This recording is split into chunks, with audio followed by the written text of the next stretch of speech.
नमस्ते, शुभ प्रभात र आजको भिडियोमा स्वागत छ हजुरलाई। आज गुरु पूर्णिमाको दिन म गुरु पूर्णिमाको लागि भनेर बुढा नीलकण्ठ आश्रम स्कुलमा गएको छु र अनुभव प्रेरणा पहिलादेखिको मेरो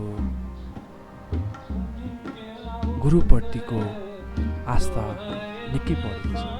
बुढा नीलकण्ठ आश्रम स्कुल सांस्कृतिक र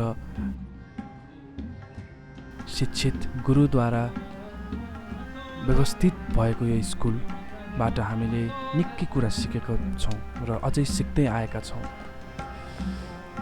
गुरु स्वामी चन्द्रेशद्वारा यो स्कुल सुरु भएको थियो र अहिले पनि अझै सुरु सँगसँगै चलिरहेको छ।